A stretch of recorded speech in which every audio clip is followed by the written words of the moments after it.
Hey everybody, this is Mr. Ahmad. We're going to go through today is how to collect a gas by displacement, and this is for our combustion lab. Okay, so what we have here in the gray, this is a gas collection trough. We want to be able to fill this maybe about halfway with water.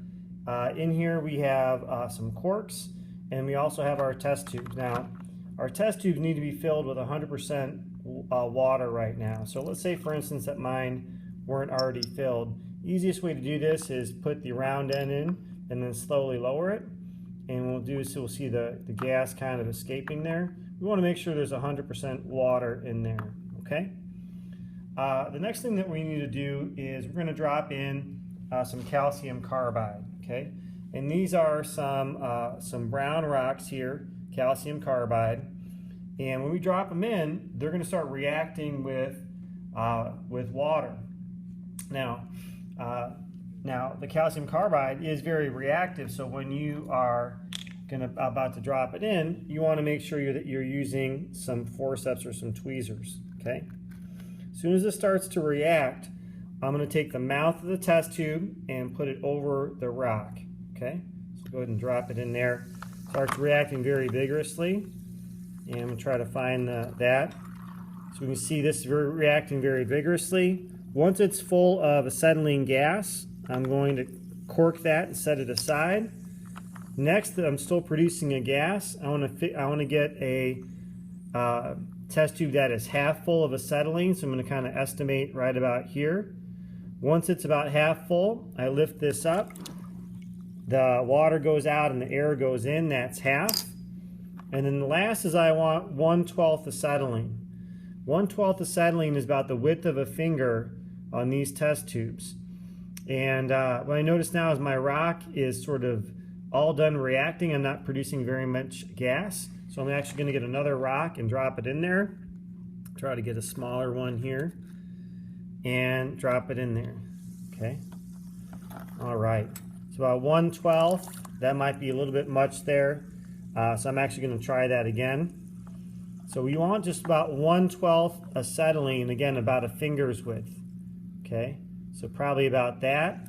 I lift it up, water goes out and air goes in. Okay, and that's my 1/12.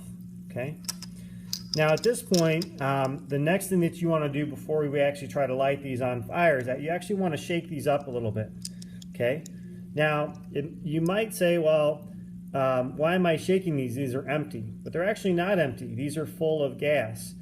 And so what you want to do is you want to shake them to be able to mix the gases, because in two of these I have acetylene and air, and what we want to do is we want to make sure to shake them up to be able to mix them completely. Okay? All right. So that's what we want to do as far as collecting our gas by displacement. Now, you obviously want to remember, or maybe possibly write down on a paper towel, which one was full, which one was a half, and which one was 1/12 acetylene. Okay? And what we want to do next is that you want to be able to try to light these on fire. We want to see which of these reacts the best and gives us the most complete combustion. Okay? So what we're going to do is kind of demonstrate how this works, but I'm not actually going to light them on fire. I don't want to ruin the experiment for you. Okay? So what you're going to do, try to prop this up here, is once we've shaken these, what we would do is that we're going to hold this sideways. And you can hold this in your hand. If you prefer, you can have a test tube clamp. But one person in your group is going to hold this, and what they're going to do is remove the cap, okay, or remove the cork, I should say. Once they remove the cork, the partner is going to have a lit wood splint. So they're going to use a match and they're going to light the splint on fire. They're going to have it ready. So when you have when you're ready to light this, one person removes the cork, the other one brings a lit wood splint just to the mouth here. You are not going to insert the splint into the test tube. All you need to do is bring it near the mouth there to be able to see what happens. Okay? And what we're going to be looking for is the most complete combustion, which is going to translate into no smoke and the most energy being produced. Okay? So things that you're going to be recording are and looking for is the sort of sound that it might make, sort of the amount of energy being produced, and also some smoke. And those are things that you're going to record.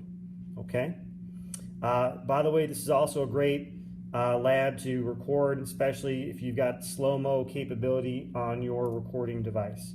All right. Thanks for watching.